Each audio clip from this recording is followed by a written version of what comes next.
Without further ado, Bernd, although it's not painfully obvious anymore, Bernd was born in Germany, educated in Germany, and then wandered over here because it was a nice big country in which to run lots of national level programs and experiments. He is a remarkable fount of knowledge about the ecology and management of invasive disease, invasive plants and pathogens, and runs a program by that name at Cornell University. He develops the tools that we use to control the invasives that nobody likes. And biological control is an art as well as a science. And that art is, I think, something also, if anyone has ever heard Bernd talk, that he conveys into his lectures. So without further ado, will you help me welcome our speaker and ask him if he could come to the podium. And Dr. Blossey, please enlighten us. Thank you.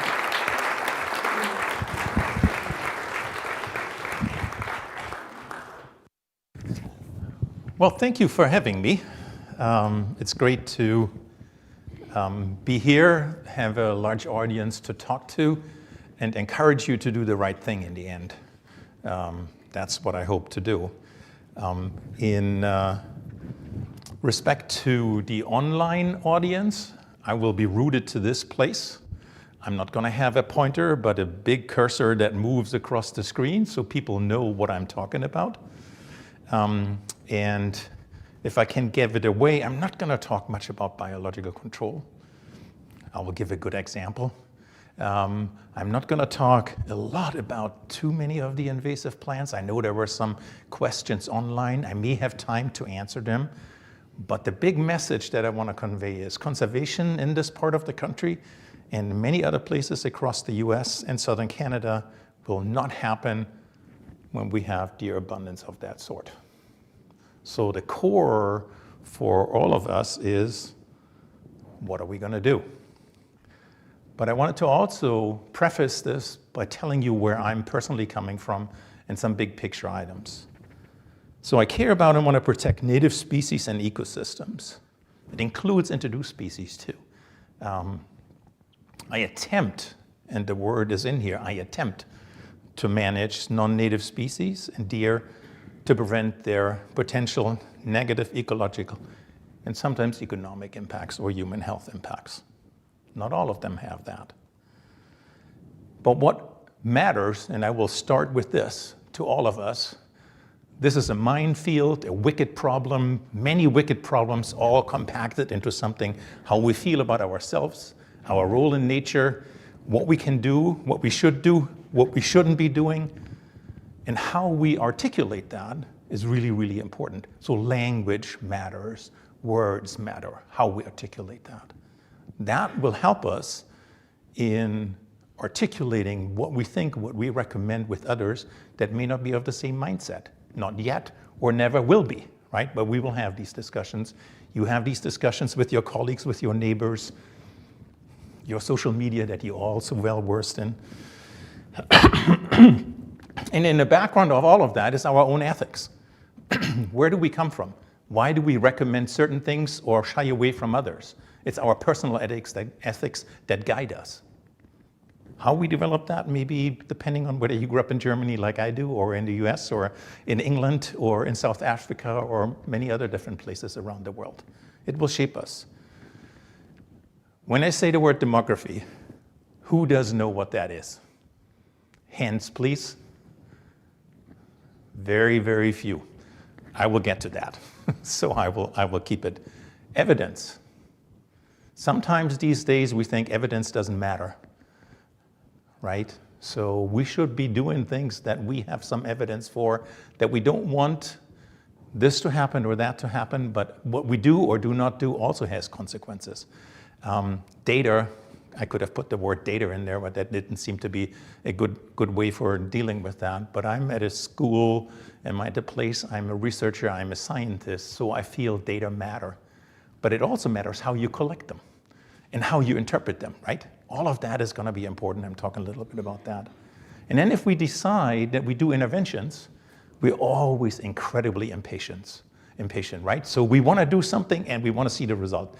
Best tomorrow, right? Maybe we have patience to wait for a week. We know when we seed new grass, maybe a week you want to wait to see whether your seed was good or not, right? Many of you may be involved in that one.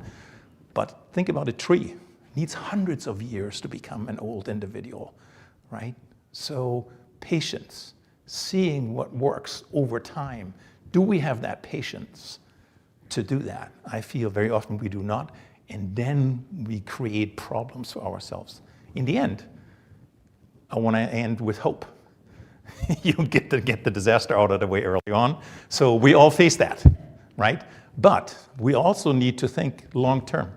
Ecology, evolution, ecosystems do not think in years or election cycles. They think in decades and centuries. We will not be around as long as a large sea turtle is or an oak.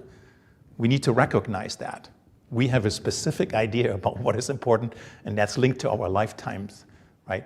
But that's not the way that we should judge what's happening long term. I will get into that one. So, when I talk about language, as I said, words matter. Non-native species, whoever they are not aliens. They call home somewhere on this planet. Using the word aliens is a term that I will never use. I have it here on the screen. I will never use in my language. But you see it all over the place, right? You will see it a lot in media. You see warfare metaphors. I do not like this because we're not at war with these species. Non-native also doesn't mean invasive. Invasive means there are negative consequences by species that are non-native. There can also be native species that I would consider invasive. So be careful of how you use these words. Hunting is not a sport. The species that are being hunted are not game. It's not a game for them. It involves taking the lives of animals. We need to recognize that. And that's not a sport. It's not a game. Animals whose pelts are being sold are called fur bearers. That's inappropriate. They're mammals, right? They don't have fur for us to then put into coats or other hats or anything else. Calling them fur bearers is inappropriate. Animals and plants have language. We can have a long debate about that, what it means to have language and culture. We as humans are part of nature. We are not unique. Just because other animals can't speak our language doesn't mean that they are lower on whatever totem pole we think about evolution or so. We can't communicate with an electric eel or an oak very well, right? So let's face that. Ethics. As I said, it's a minefield. What's appropriate when we talk about treatment of plants? Is helicopter spraying of salt cedar in national parks appropriate? Putting poison in the lakes to get rid of hydrilla or water milfoil or whatever else you have, is that appropriate? Should we go do and harvest something? Should we go and collect garlic mustard or other invasive plants, bag them up and throw them in a landfill? Where are your ethics? What do you find appropriate and what do you not find appropriate? It may be easy for this plant side of things, right? Let's go over to the mammalian side of things. Is this the appropriate interaction that we should have? A dog and a human and a deer loving to sit on a road together? Is that the appropriate interaction? Maybe it all looks benign and appropriate and wonderful as we associate with nature in different ways. Or is that the right ethic? Taking the deer numbers down so other things can grow, is that appropriate? Or would we rather do sterilization, right? Ovarectomy of deer. That's a torture thing for a deer. You can see what that is. Those of you that have had surgery where they knock you out, that's what we do with a deer, and then cut them open, take the reproductive ability away, stitch them back together and put them out in the landscape. Or should we just wait for cars to do the job for us? Well, it's us in the car, right? So where are your ethics on this one? What are you willing to accept? What are you willing to tolerate? What are you willing to advocate for? You can need to make all kinds of compromises depending on where you are, who you are, and what you find acceptable or not. Not everybody will agree with you. But it immediately leads us to the management challenge. Do we have a right, an obligation, or anything else to interfere in what's happening around us, whether we created these things or not? So when you talked about ethics with people that get being paid for being ethicists and publish about it, the unit to assigning rights is to individuals. And the ethicists say it's the most important and the only philosophically sound ethic. If you drill further on that one, you can read these books, Zoopolis here, or The Ethics of Species, if you really want to drill in deep, right? I'm not saying you should, but you need to be at least aware of these problems. Humans have no right to violate rights of other individuals. Taking lives is unethical. We are not all vegans or vegetarians or so, I assume. Well, I know that we not all are.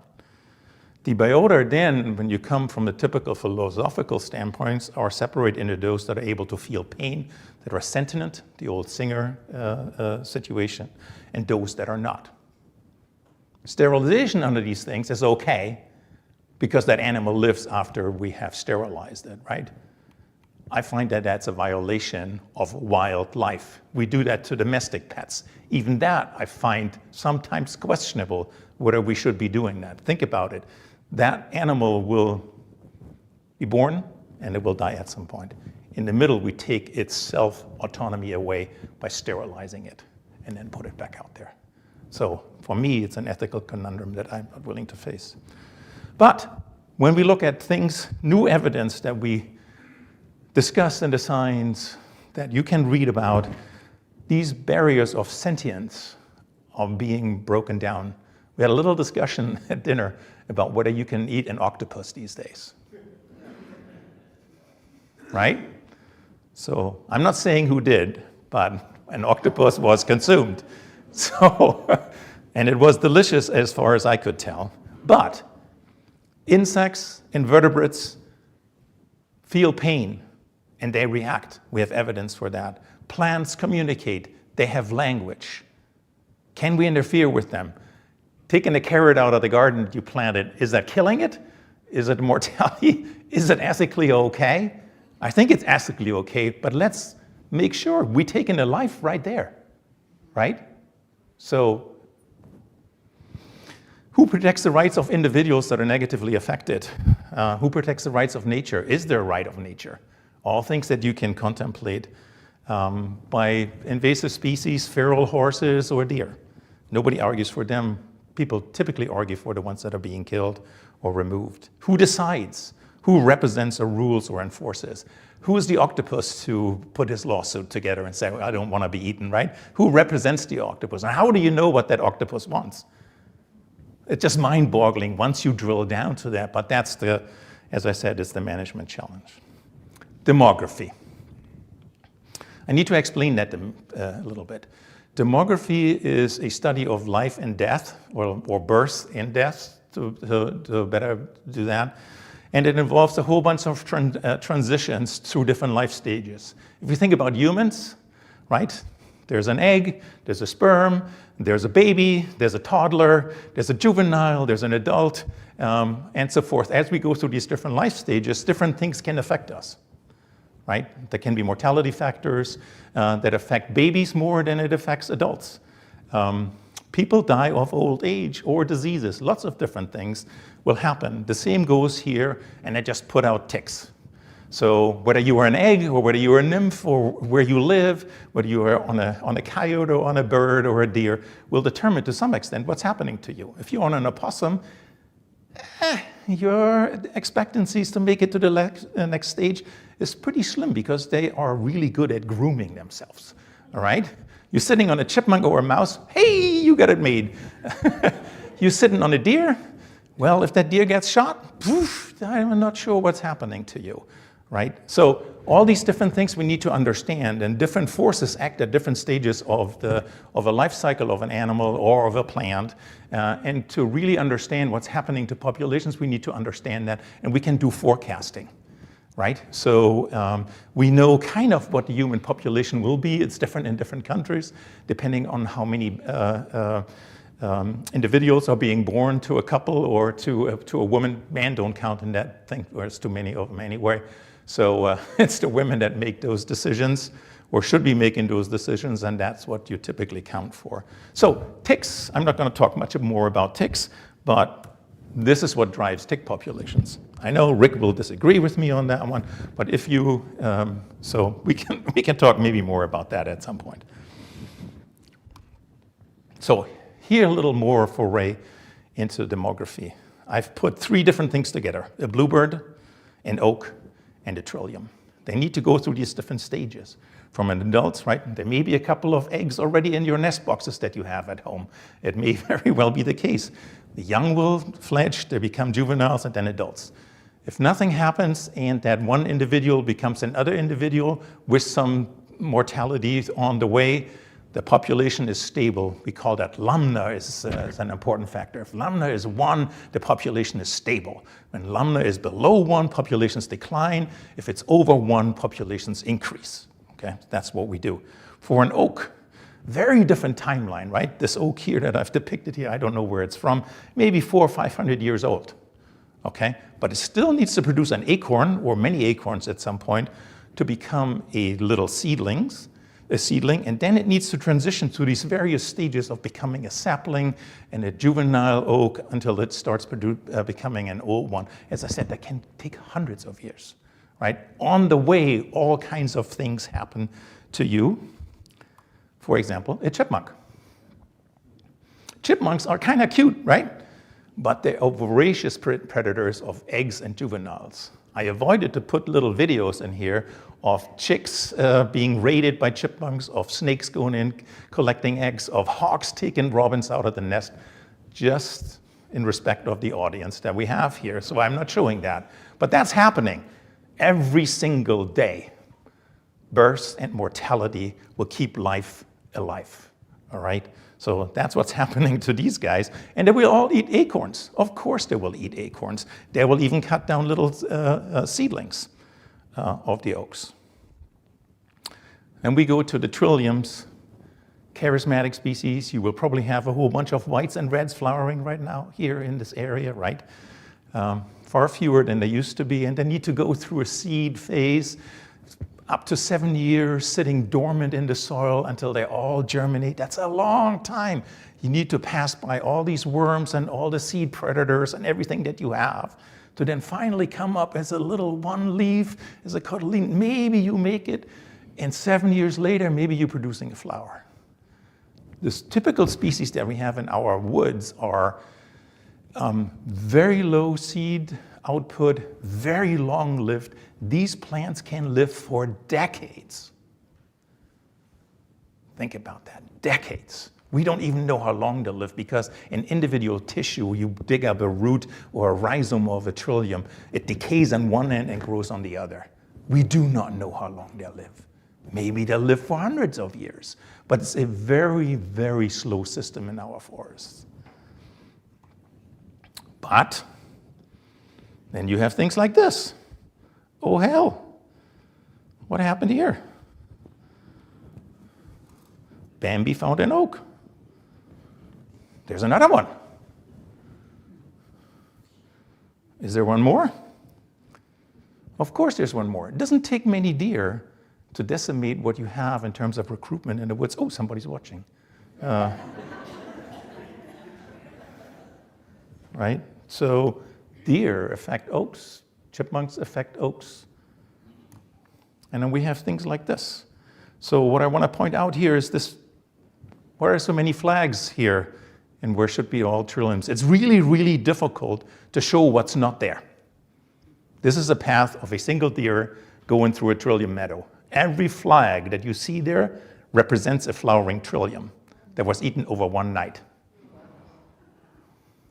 Right? I ran out of white flags because it was white trilliums, so I had to take my whatever little greenish ones that are there. Right?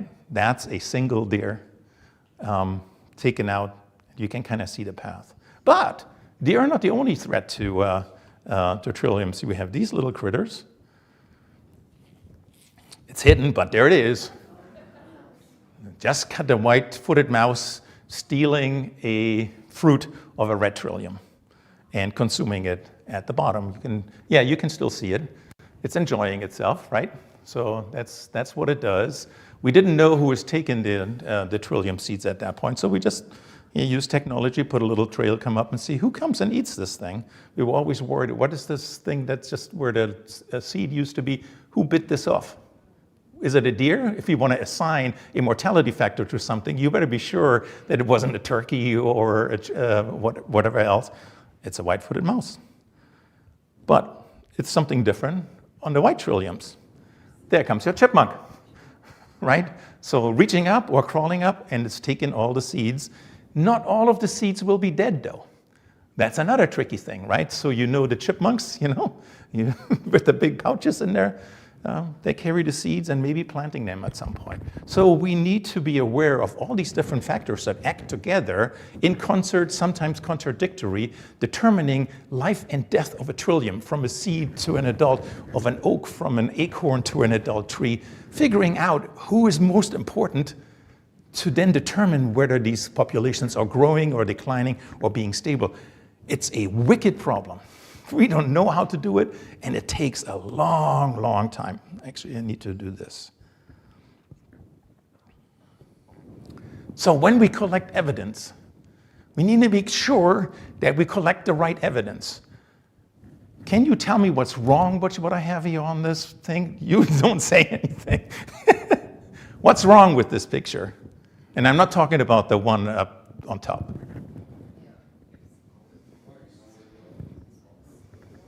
Come on.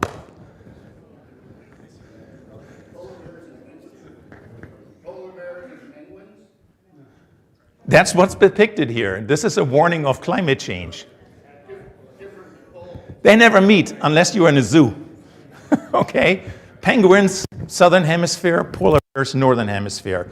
It's a cool thing to put together for a person who wants to be an influencer, but that person is pretty dumb. I don't know which magazine I took it out. It's obviously from the web, but you see that all the time. Things being put together that shouldn't be put together. And as soon as things like this happen, you question what the hell is going on? How is evidence being put together? And then convincing you to do something, probably donate to this organization. So then we have observations, right? We can go through the woods, and you can go through the woods, and occasionally very often you see a lack of understory. Where did all the flowers go, right? Where did all the shrubs go? Where did all the grasses go? What we have is the missing transition from the ones that germinate, because there's plenty of acorn still produced by oaks. They grow into small little seedlings, but they don't make it into the shrub. I call these unhealthy landscapes. Most of them are here from the Northeast. That's Harriman State Park here. This one is from Wisconsin, where they had the smart idea to bring elk back. But instead of putting the elk back into the prairies where they belong, where all the cows are now, they put them back in the northern forest. And so the elk are going in there. You can see the browse line, it's here. It's above the person who is actually standing there. That's what the elk do. They just create a nice little canopy cover for them. These are unhealthy landscapes. But the question is, who's responsible? Is it the elk in the way that I tell? Is there something else going on? Is it acid rain? Gene studied that for a long time. We don't know. We can't distinguish those things unless we do studies. Long-term studies are most important in some of that. But what I wanted to note here, there's no non-native plants in these pictures. Nothing. Okay? Just realize that. Maybe they come later. One of the things that I'm not going to talk about today is earthworms. Earthworms, all introduced in our area with very, very few exceptions, are change agents. They come in sideways into what we call trophic systems, right? They affect leaf litter in invertebrates, which affects salamander populations, which affects bird populations, which affects all kinds of carbon sequestration, all kinds of other things. If you really want to read up about it, Freilich, Frontiers in Ecology and Evolution, you can get that piece and read up about it. I could give an entire lecture just about earthworms, which I'm not going to do. But earthworms also facilitate plant invasions. So a lot of invasive plants follow earthworms. Not all of them, of course, but garlic mustard, microstegium, other things follow earthworm invasion. You don't find garlic mustard where you have no earthworms. Okay. But I said I want to talk about deer. What do we know? Why are we even here?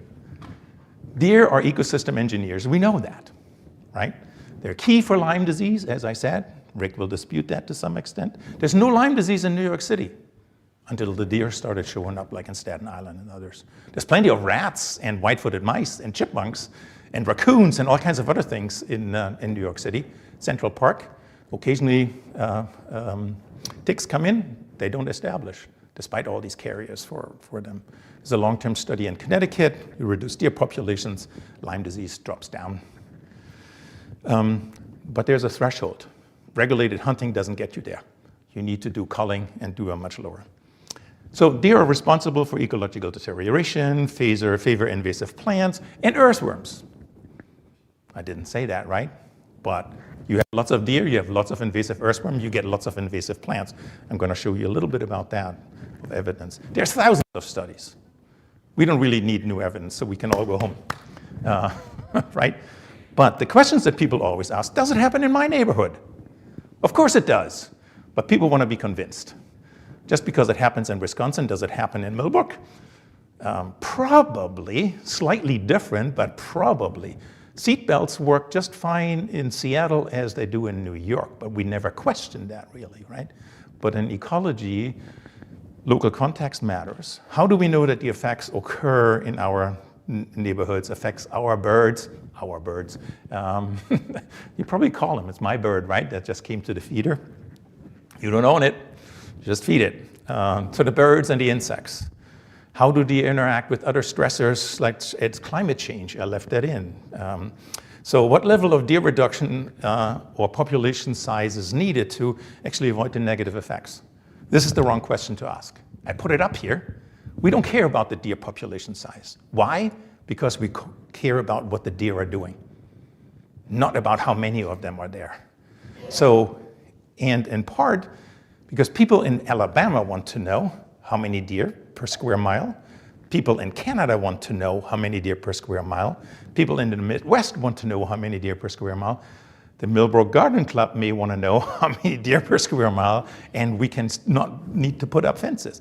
Well, deer in Saskatchewan are 250 kilograms, twice the size sometimes of New York.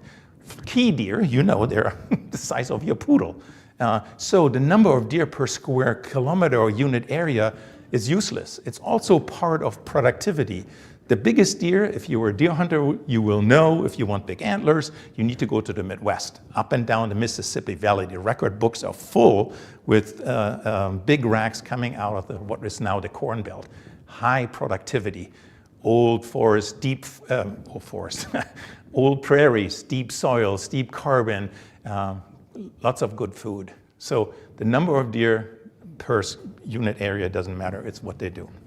So I said we don't need new studies, so I'm reviewing some old ones and some of the things that we have done. The best thing that was done, although it was only 10 years, was the Allegheny deer experiment, where they said, we built big enclosures, put different numbers of deer in and see what they do.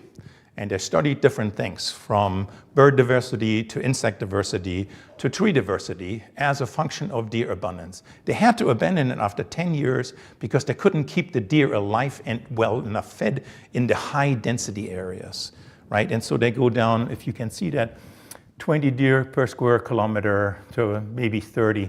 That was the maximum that they could do. And they were obviously not allowed to feed, but deer health deteriorated. They got into all kinds of problems there. But what you can see as the number of deer increases, the number of birds go down, the number of caterpillars go down, the number of tree diversity goes down. This is the typical thing what we see in a lot of places, 24 deer per square kilometer, 60 per square mile.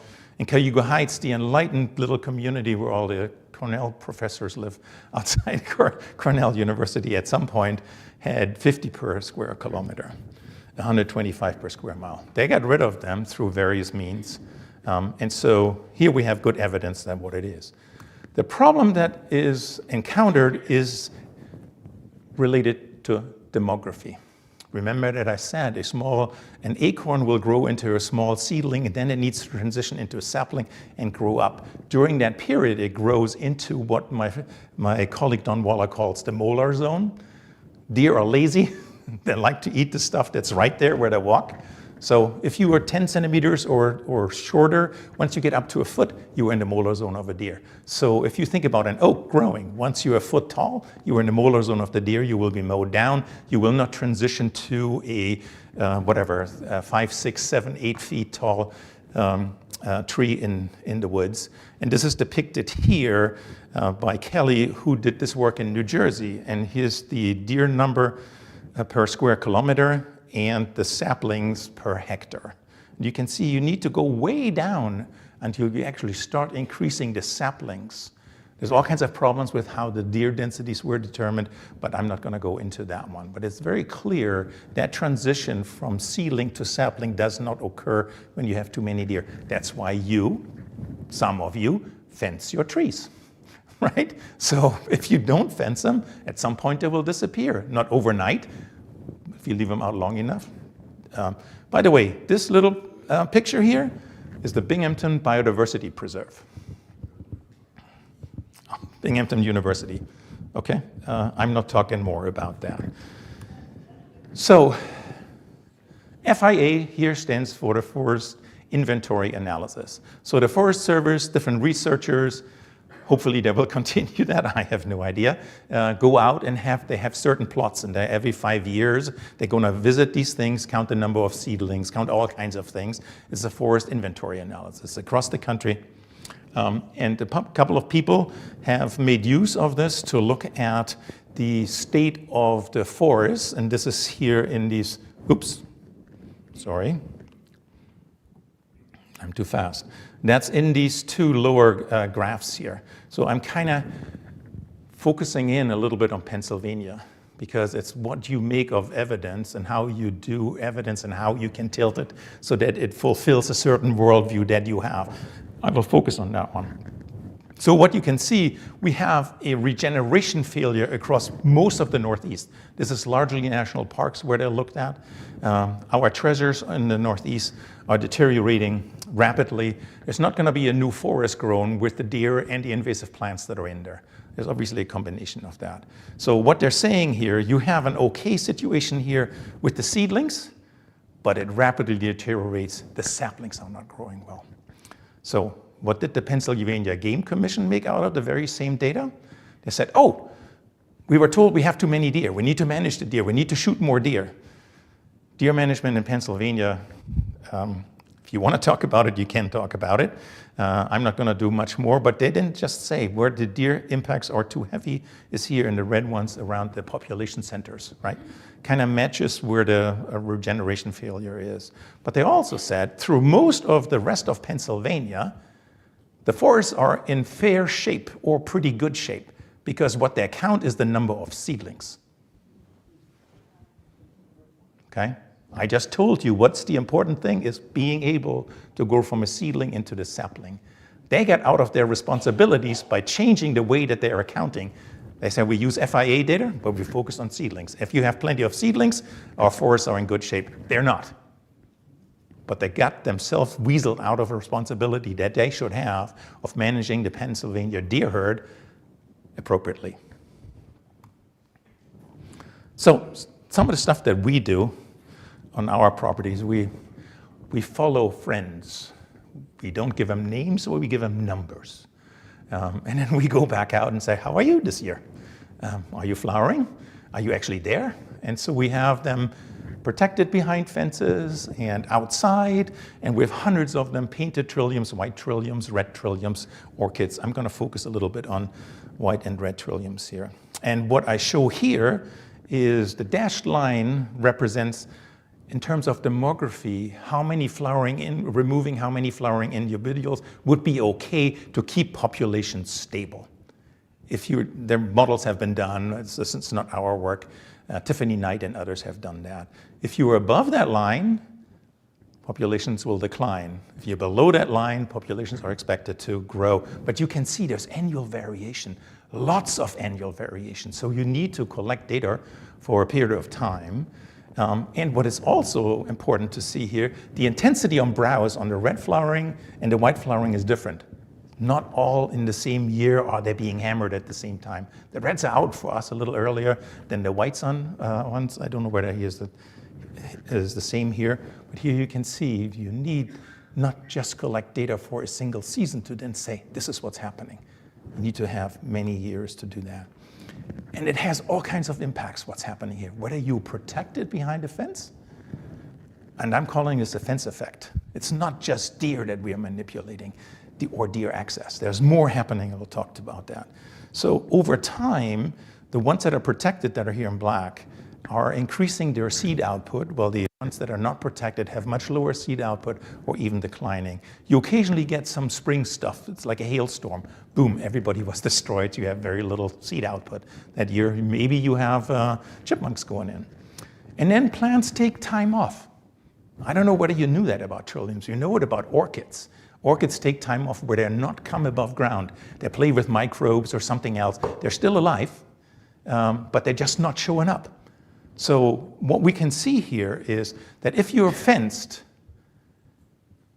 I'm anthropomorphizing here, but I think that's appropriate. The trillium thinks, I don't face any risk. I can come up, nobody's gonna eat me, so I'm up above ground most of the time. The ones that are in open are just, and it's not just the ones that were just being eaten last year, they stay below ground. Risk spreading, you may want to call it that way, right? It's an evolutionary strategy that they have. But it all changes among years as well. So we're affecting natural history by putting up fences and manipulating deer. I talked about the number of seeds that you need to produce to get to the next generation, right? How much offspring can you produce? Here's the same area, 7 years of protection of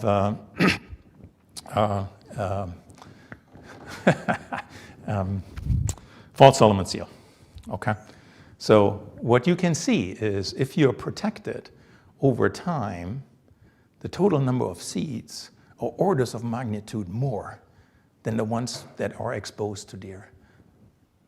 The likelihood that one of them makes it or two of them make it is obviously a question of the numbers that are being produced, right? So protection matters. And I talked a little bit about invasive plants, or said I will be. If you protect areas from deer access, your invasive plants will go down. We didn't know exactly what the mechanism is. I'm going to show you one in a moment.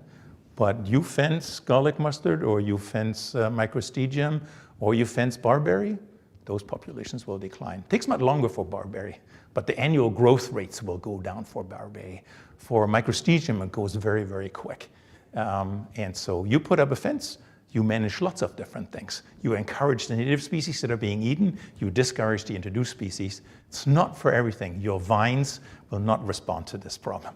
Your bittersweet will not respond to that. Your Chinese yam will not respond to this, right? But there's lots of other species that will respond to that. So now we need to intervene if we determine that that's what it is. I'm just showing you some examples here. But I want to also say what's important here. What's the big picture? It's the geologic and evolutionary time. Humans, as I said before, are part of nature. Ecosystems and the biotic communities around us change over time. Sometimes within a few years, sometimes over decades, sometimes over centuries. What effects are we missing by not having the passenger pigeon here? Or the saber-toothed tiger, right? We know about the mastodons. Big trees are not being pushed over, right? So there are things that we can imagine of what would have happened, others not. But we as humans have shaped and are shaped by species and our environments. Human well-being ultimately is linked to healthy ecosystems. So if we then intervene, we should expect some effects. So we intervened by fencing. We did a lot of this work at West Point initially, not too far from here, just down the river a little bit. And we decided that we want to measure plant communities doing the typical thing that botanists do, put a square meter up, measure who's there, what's the frequency of it, how tall they are, no change. And we did it for 5 years and said, this stinks.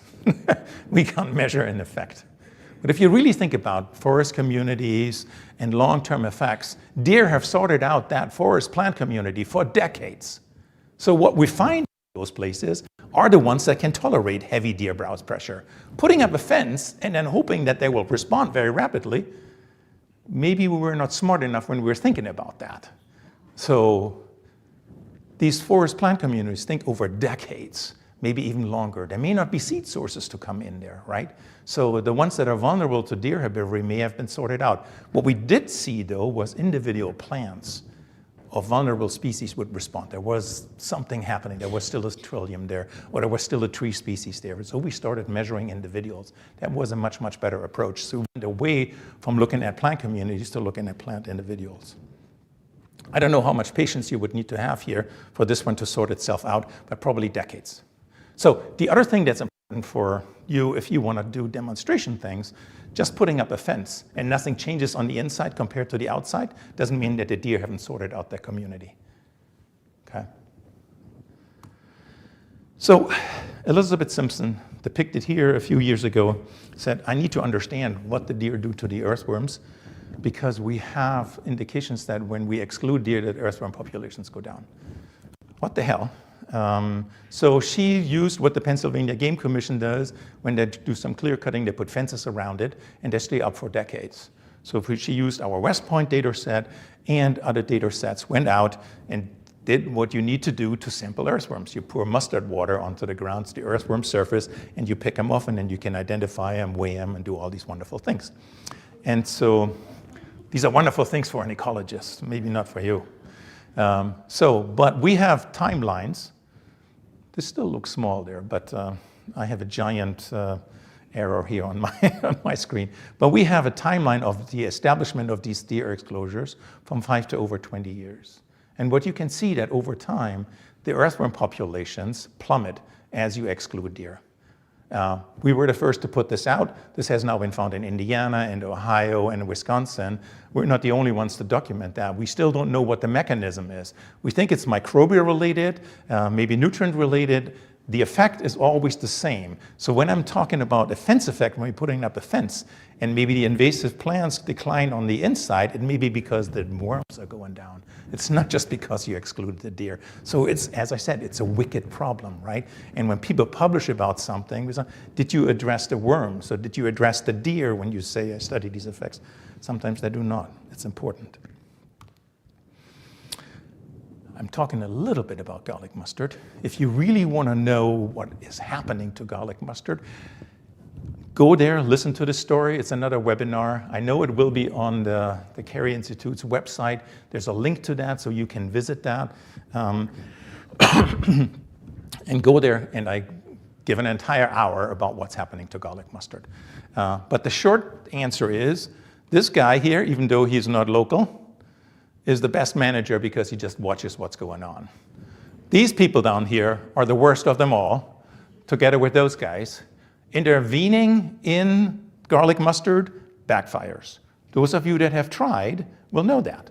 You go back to the same patches and you keep on pulling and you keep on pulling, and then you're pulling out your hair. I've done it myself, until we said, hey, why is it declining where we don't do anything, and it's coming back with a vengeance where we do stuff?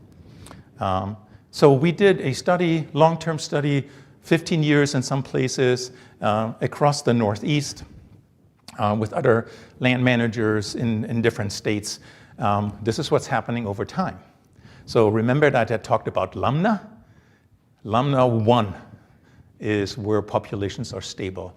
All the garlic mustard populations start and they are really exploding. They're growing really, really well. If you wait, these are permanent quadrats that we put up because we were looking at potentially introducing insects for biological control. So we did these things and hoping the insects would come in and it will knock garlic mustard back.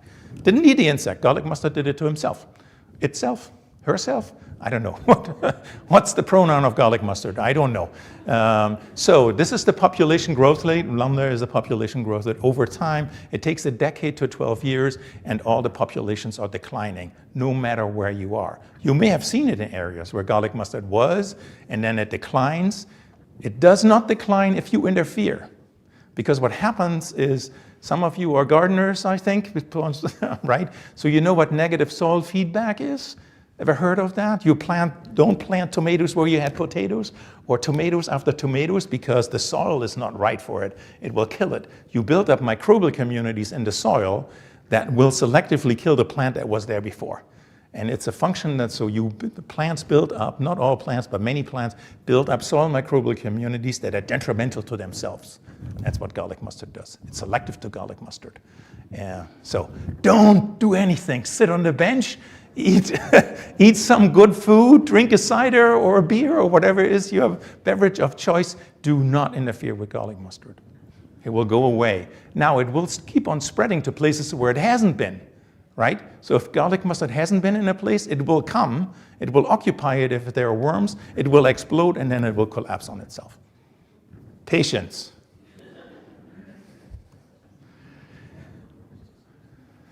We talked about biological control for a moment. That's what I did. That's why I got stuck in this country. Since 1992, I brought insects over to help out places like Montezuma.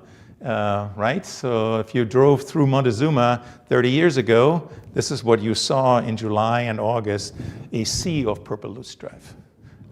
That's what you saw at Tonawanda further out west and in other places. We brought insects in. This is what these places look like now. Loosestrife has largely disappeared, but you can see that it's hanging on here in the Hudson River along roadsides. That's where you see it these days, right? So if you remember last September and what you will see again in August, I'm getting the calls. What's happening to loosestrife? It's coming back with a vengeance. Well, it's not. It's hanging out along roadsides. That's its safe spot. Because what are the highway departments doing? They're mowing or spraying. So by mowing or spraying, you eliminate the food for the biocontrol insects, and loosestrife comes back very quickly from the resources as stored in the rootstocks. If you don't do it, loosestrife will disappear. It will still be there, and that's important because these are like fueling stations for our insects. So if you have a loosestrife here or there, don't dig it up, please. It's a stopping point, it's a bar hopping situation for these insects that need to move around from one place to the other. Do not interfere. And don't be afraid of loosestrife along roadsides. It's just pretty, right? So success in biological control, and it's here, we just put this all together, takes a very long time. If you interfere with that process, things are being set back, spraying, all kinds of other things. So here's the timeline. Here's the wonderful critters that allowed me to stay in this beautiful country. A root feeder, leaf feeders, flower feeders. Loosestrife goes from initially dominating a community to selective loosestrife reduction to then the return of native diversity. But to see and quantify, being able to see the return of native diversity took almost 15 years before it, what we call as scientists, became statistically significant. Okay? But now we have beautiful plant communities back in many of these wetlands. Gets me back to deer. So the deer are at the center of a human health, economic, and an ecological crisis. I've lined this out. We can talk for hours about it. Let's just take that as it is. The question then is, what can we do about it? And there's a few choices that we have. There may be some that are in development. Hunting, applied all over the place. Culling, it's more intensive hunting, basically, sometimes over bait, sometimes not. And predator reintroduction. You have maybe contemplated some of that yourself. Sterilization are the non-lethal ones. Learn to live with it. We just make a peace with the deer, sit down on the road with our pets, deer and dogs or whatever else we have. Or translocate. So translocate, can't do. Nobody will authorize that, and nobody wants them anyway, right? So take infested deer from the Hudson River. Who wants that? There's not many people who will raise their hands. Learn to live with it seems to be out of the question because there are too many complaints. Sterilization, I will show you what we have. So you are not alone in facing problems. If you face problems with deer, Cornell did that too. So in a good tradition, we tried to do experiments, divided areas into a sterilization zone, into a hunting zone, into a control zone where nothing was done. Deer were all individually marked, had radio collars on them. We knew where they were, how they travel, all these kind of things. You can look it up, so I can't go into a lot of details. But the problem that we encountered by looking at lots of different forest fragments in other places was, how do we standardize our assessments? What's happening on Josh's property or Eli's property or my property, if they're very different, what's the metric? And so we tried to come up with something that's standardized, and we can't use the existing communities because they're so vastly different. Different land use history, different trees, different plant communities. So we said, hell, we just plant them ourselves so we can standardize the size of the oak that we plant, the species of the oak that we plant, and we can do it every year. So we developed that. Once again, we became a large tree nursery with lots of students. We planted them out. Initially, we protected some in cages and others, just trying to make sure that where we put that oak, it would be the deer that would hammer it or when it dies, and then put it in cages. The deer will push over the cages, the chipmunks would climb in. You need to take the acorn off because that's where the chipmunks will go and dig, or the raccoon will dig, so you need to throw the acorn. Little tricks that we learned as part of the trade, right? So the big question was, does it matter whether you sterilize, you don't do nothing, or you hunt? And the answer is, diddly squat, no. Okay, at least not for the oaks. So there were plenty of deer removed, but the oaks in cages or not, whether it was sterilization, hunting, or where we didn't do anything, there's really no appreciable difference in how the oak did. You protect them in cages, they do fine. If you don't protect them in cages, they're being eaten. So we then did, hey, we need to increase the pressure on the deer. Sterilization doesn't work. Let's do what we call deer depredation permits. So that's accelerated hunting. We have bait. We can hunt at night. We draw the deer into safe places. Then we shoot them, small woodlots, backyards, mostly because we do it in suburban areas as bow hunting or crossbow hunting. No gun discharges allowed. We have tracking dogs to see that we find a deer that wandered onto a neighbor's yard or something like that. There's a code of conduct, how we operate. We donate the venison. It takes us 3 to 5 hours per deer versus 50 to 60 hours in a regular hunting program, right? As I said at dinner, I'm not going to be out in the woods if it takes me 50 hours to shoot a deer. That's just not a good effort for many different reasons. So what were we able to achieve? The dashed line here shows where we started to introduce that. This is the deer population here. The upper circles are the deer population, and we could estimate the deer population because we had a marked population. Knowing how many deer you have is incredibly difficult. Nobody knows, right? Because the deer all look the same.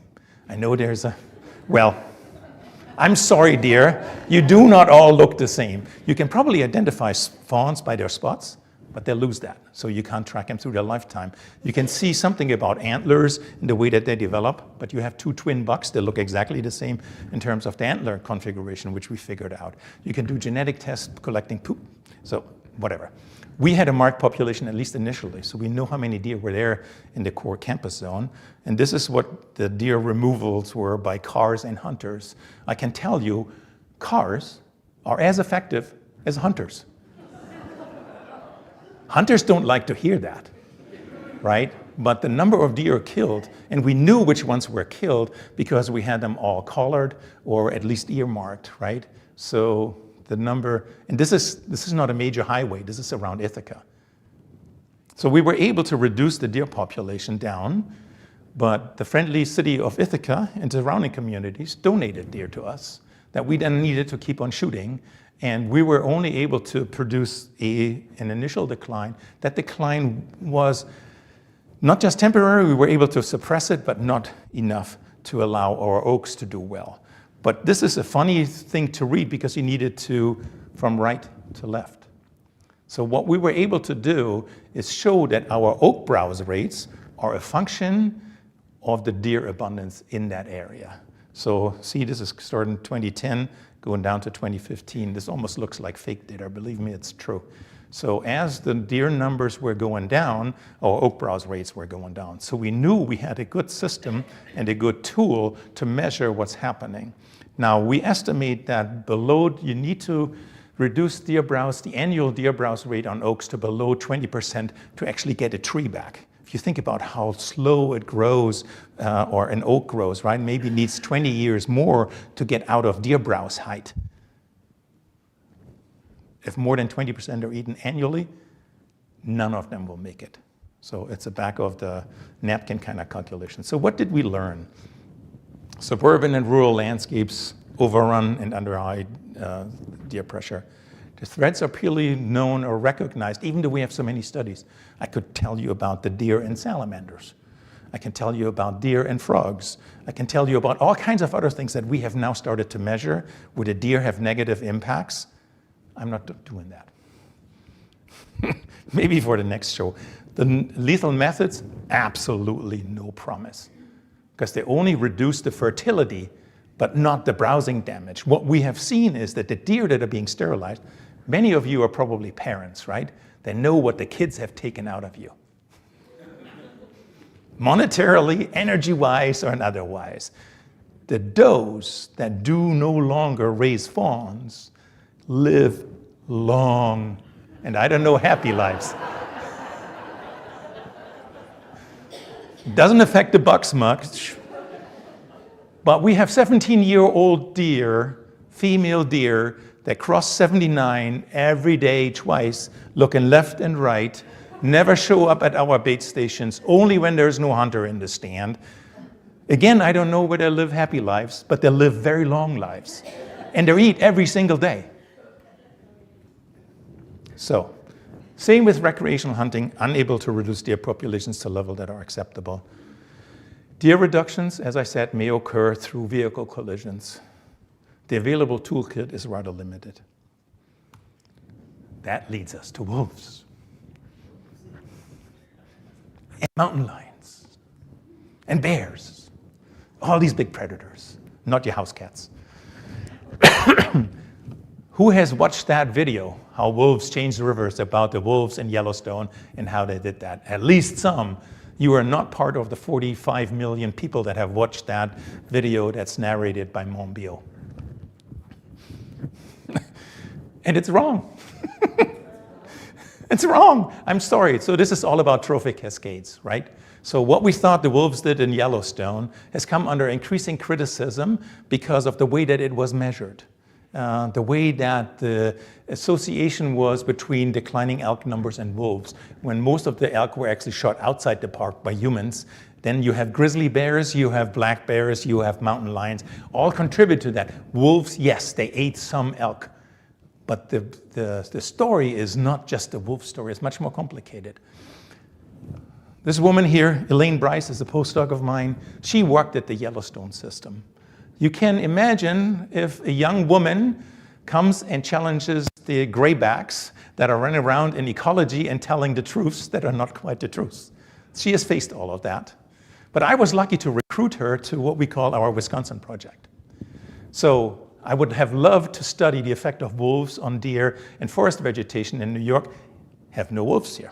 So let's go to Wisconsin, where they have a very unique opportunity because they monitored when wolves were coming back across the river from Minnesota into Wisconsin. They radio collared a bunch of them. They have annual howl surveys. They know where packs are. They know how many of them are over time for the last, since 1975. That's when the first wolves were coming back. So they have this data set. One of my former postdocs is the bear, wolf, and elk biologist for the Wisconsin DNR. So a good connection to have with Laney's background coming in. And so what you can see here is really the wolf colonization time and what is, I can't even read this. This is the abundance of wolves in the lower graph, right? So the number of wolves in a pack is really small in Wisconsin, 4, 5, 6, depending on how much offspring there. Very different than the 20, 30 that you sometimes can have in Wisconsin. It's natural recolonization. It's not wolves who are being brought in. So over time, they're going down. This is all the story in northern Wisconsin, all forest. It's not dairy lines. And you can kind of see all these little dots. We were able to strategically position research sites along a chronosequence and abundance sequence of wolves in northern Wisconsin. And we had our tool of oaks that we expanded to goldenrods and others to then measure what is happening along all these different things. So we had a standard currency. We didn't need to go to these places and say, we need to measure what was there before, which we didn't know what it was. But that the wolf story may not be quite as good as it was told about Wisconsin is here in this graph. That's the annual increase in the deer population. And that's where you see, as soon as the wolves start increasing in abundance, the deer populations way down. Oh no, it's not. So the deer population in Wisconsin keeps increasing, even though the wolf populations are keeping increasing as well. So we now have about 1,200 or so wolves in Wisconsin, and the deer population keeps on increasing. So the expectations that we had was, as you have longer residence time of wolves and more wolves per 100 kilometers square, that the deer browse would go down, and we should be able to capture that. At the same time, we had some long-term data sets that were collected in Wisconsin, the vegetation community of Wisconsin. We would think that the plant communities would be better, in better shape where wolves had been longer than where there were more recently or where there were no wolves. So we have that too. And then we said, oh, but the trophic cascade idea doesn't go only down to deer and then the plants, but the birds should benefit from the wolves being there. So we put acoustic recorders into the woods at all of our locations and recorded who is calling, who is singing, and then you can use a raven from the lab of ornithology to go and identify who's there. Here's what we got. So this is the wolves per 100 kilometers square and the wolf occupancy time on the right. I'm not going to talk about the lower part here. What you see, faintly, maybe, but not really significantly, that the browse probability is not really related to the wolves. There's not a big gradient there, right? So that doesn't seem to be panning out. And this is for white oak, red oak, and goldenrod, zigzag goldenrod that we planted out at all of these sites. Then we also measured the frequency of a whole bunch of plants that we encountered by putting our oaks out along a transect. These were the common plant species. We would think where you have more wolves or wolves longer, that there would be more of those species, because these were the ones that are also affected. And I'm only talking about these graphs here. And you can see the opposite of what we would expect, right? So the plant frequency goes down the longer the wolves are there, or with wolf occupancy time. It should be the reverse. What the hell is going on here? When we look at the plant communities, so that's the one on the right side here. So this is 50 years of data collected in 1950s by Curtis and others, and then Don Waller and others went back and go into the same locations and collecting plant community data again, 50 years later. In between, wolves came back, 1975. So what you should see is, where wolves have been longer, the plant community should be in better shape. What we actually see is we divided then the plant species. We don't see that. What is shown here is the response of species that deer prefer and the species of ones that deer do not prefer. You would expect if deer browse pressure or wolves reduce deer browse pressure, that the ones that deer prefer should actually do better, actually do worse, the longer wolves are there. Okay? And the ones that are deer not preferring, they're keeping on increasing. Exact opposite of what you hope for. And then we go into birds. And this, let me unpack this a little bit. So the first I want to point out wolf density and relationship to ground nesting birds, of which these are, I think it's 9 species on there. No relationship. Okay? Doesn't matter. But when we measure the number of individual plants that we put out, how many of them were browsed, it has a clear effect of some of the bird species, right? And it's the most common ones that are affected most dramatically, but one is different from the other. Can you pick out one that's different from all the others and why that may be the case?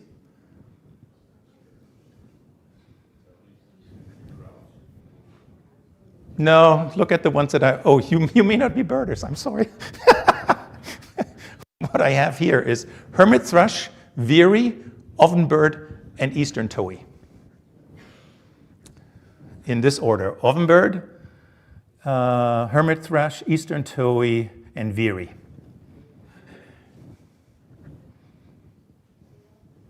So one doesn't respond at all, right? So the ovenbird doesn't care at all how many deer browse effects are there. These are their nests. Ground nesting birds. The only one that gets away with high deer browse pressure is the one that builds a castle, an oven. So for the predators that are taking the eggs out, whether it's the chipmunks or the whatever other foxes, raccoons, skunks, whatever is there, they are less obvious.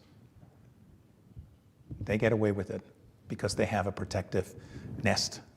So, but as deer browse pressure increases, most of our ground nesting birds are disappearing. These are some of the most common ones. And you know that most of the birds have actually been declining across the US, and pretty dramatically so. Nobody blames the deer. Well, very few people blame the deer. The Pennsylvania deer exclusion or enclosure experiment showed that as well. But, so, here are my recommendations. Abandon the non-lethal methods other than fencing. Recreational hunting is okay. I don't try to take recreational hunting away. It's a pastime by people, but they're not deer management. Regulated marking may be put into the mix, and culling needs to be added to reduce deer populations. Large predators may help. I need to explain what we see for the wolves because I forgot that. I know it's burning, burning on you. So what is happening? If you were a deer and you colonized the Wisconsin woods, where would you go? The wolves weren't there at that time. So you have blank slate. There's black bears and others. Where would you go? Suburbs. Where the cars can kill you. 7-Eleven is close by. That gets us closer. But how would you make choices if you are an ungulate that needs food every day? You go to where your preferred plants are, right? Where there's an abundance of them. That's why they're hanging out in ag fields. That's why they go to your gardens, because the woods are eaten out. So the deer went to the best places where there was abundant forage and the highest quality of forage of their preferred plants. That's where they were. That's where they went first. Guess where the wolves went? Where the deer are. They're not dumb.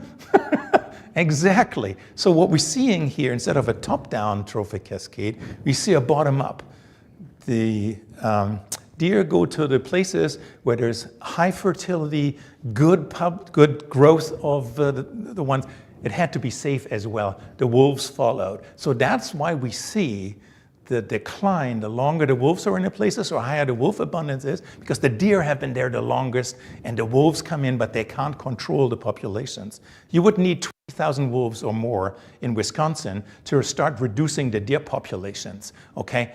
We have less than 20,000 wolves across all of the US. You would need to cram them into Wisconsin. It's socially and ecologically unacceptable. The wolves sort them out into packs, 4 or 5 per 100 square kilometer. Okay, so that's why we don't see a wolf effect. So, but if we were to take our responsibility seriously and reduce the deer population down to something where the wolves then can help us and keep them at a low density, maybe that works. But the deer are food limited. In our landscape of agricultural production, all kinds of things, wolves will have no chance. Food availability will always drive productivity of the deer. So, but if we bring them in, and I think they should still be allowed to return, let them come in here. I would love to see them out of my window, chasing some deer across the meadow. Talk about that in a second. But we also need to require, and if people don't want to do it, agencies don't want to do it, that they show us that what they are allowing, that actually gets us to safety and good health in forest ecosystem.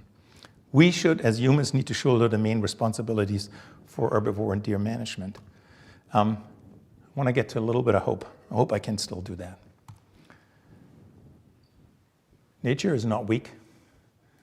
We may be weak. We may not be part of nature if we continue in the way that we're doing that, right? But major ecological disaster, whether that's Chernobyl or the blowing away of Mount St. Helens, stuff returns, and it returns very quickly and in ways that we never anticipated. Yes, individuals in Chernobyl are affected by the radiation. They don't live as long. They have genetic defects, but populations are thriving. Introduced species go away over time. Not all of them. Picking out the ones that will not, like loosestrife or Phragmites or Japanese knotweed, to just call a couple of plants out, right? That's the golden question that we need to answer. But this is worldwide.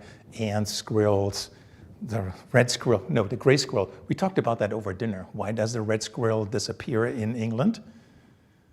The pine marten has figured out that the American cousin of the red squirrel is really dumb and slow and fat. So you can catch that one, but you can only catch it if you're not in pine plantations, if you're in a natural landscape where the pine marten can just go and kill them. So population reduction. We need to allow that to happen. We're not alone in this. What happens to us here happens all around the world, mostly in developing countries that can't get a hold of introduced or native populations, whether they're called kangaroos or white-tailed deer in New Zealand. New Zealand has the entire zoo there. What does it matter? Pigs around the world, goats around the world. So we're all facing the same problems. And in particular, it's the human acceptance of what we should be doing with management. So I'm not just an ecologist, I'm also a little bit of a struggling social scientist. So we said, does it matter where you are, what your political orientation is, and what predator or herbivore communities have across the US, and what people think about what you should be doing to your deer and your herbivores. And so we divided the country into a number of different regions. The political liberal coastal states, right? New Jersey is in there, New York is in there, Pennsylvania is in there, Connecticut is in there, well, Washington and Oregon. And the far different political makeup, political orientation in Montana, Idaho, Wyoming, and the somewhat in between Michigan, Wisconsin, Michigan, Wisconsin, and Minnesota. The predator communities differ as well, where you have wolves and mountain lions and coyotes in the West, wolves and coyotes in the Midwest, and Ona coyotes here. And so we asked attitudes of people, would you accept lethal deer management for a number of different reasons? And here is the result. So if you are green, you accept the management. If you are going towards the goldenrods, you strongly agree with the reasons that we said. So we made what's called little vignettes and said, would you be for lethal control if that would prevent Lyme disease, increase road safety, reduce economic cost, provide protein, provide hunting opportunities, prevent deer starvation, increase forest, protect wild plants, climate change, other animals? We had a whole bunch more. This is what I'm showing you here. So what you see, regardless of where you are in the country, you will accept the vast majority of human health and ecology-related questions to reduce deer populations. Doesn't matter whether you're in Utah, actually we didn't ask people in Utah, but in Idaho or New York or in Seattle, we all agree to a large extent, the answer is yes, we should reduce those populations. There's common ground that we didn't anticipate, okay? Let's make use of this common ground. It's a little different when you talk about predators. Some of you will have heard that wolves are welcome in the Adirondacks. That's far away from New York City, right?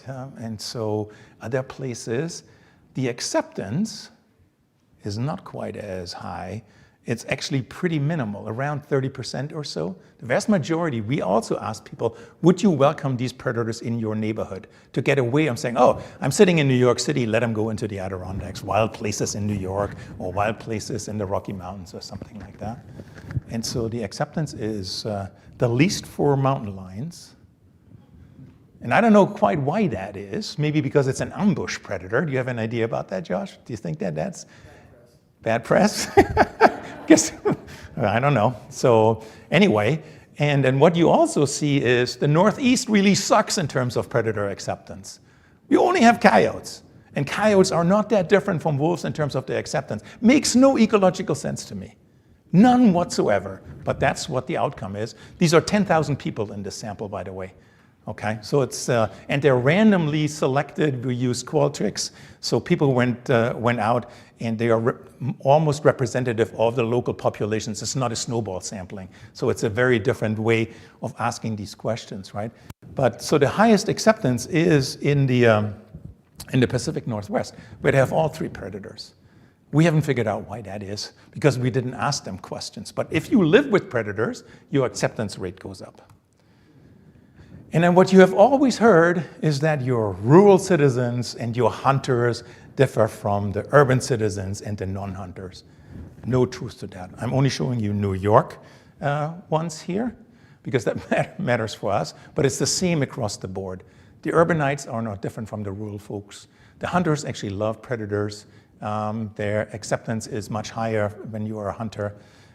So there's no rhyme or reason of the difference between rural and urban folks. Once you ask them these questions, okay, the difference that we see very often is between genders. Women are less likely to accept lethal methods than men are. But the difference is not like 20 or 30%, it's more like 5 to 10 or something like that. They still accept that. So, what we got? There's overwhelming public support to manage deer in support of ecological and human health and economic interest. It's not recognized because there are large interest groups, vocal interest groups, well-organized ones that have prevented appropriate action. We underestimate true deer impacts. No habitats appear safe. There's no place in New York that is not overrun by deer, other than Central Park. That faces under pressures. Deer crises are human-made. Humans have a moral responsibility, according to me, to be better stewards. Recreational hunting alone does not solve anything. It's a recreational activity. Like scuba diving. Individual animal welfare is important but should not override larger conservation and species interests. There are implementation and assessment challenges. We need to document that what we do will actually help increase ecological well-being and human health, right? If we don't measure that and we can show that shooting that many deer will actually improve the conditions that we started out to change, we don't make a good argument. Getting the political will and change agency tradition will require heavy lifting and coalition building. There's a climate action network. Is that what the name is, Eli? Okay, so they're trying to wrap their heads around all of this here, and so they are local. Google them, they have a website? Okay, so it's one of the folks that you can try to relate to, work with, get information from if you want to act locally. People were asking me what you can do. I saw a whole bunch of questions in an Excel file. Fence. Protect the ones that you still have until conditions change for the things outside. Focus on deer management. Bring plants back in. Do it bare soil or by seeds because you don't want earthworms if you do not have earthworms. We can talk more about that. Take your hands off of lesser celandine, and what was the other one?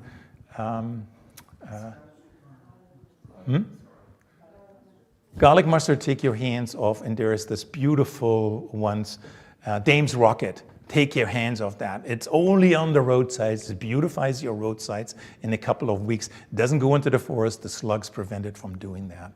So the choice of what we have in the future is really ours. We are the drivers here. Whether we're going to have a diverse forest with lots of different species, and yes, some deer, or what we see on the right-hand side. And thank you for listening. Sorry, I'm getting a little long. Enjoy the wildlife all around you and all of it. And thank you very much.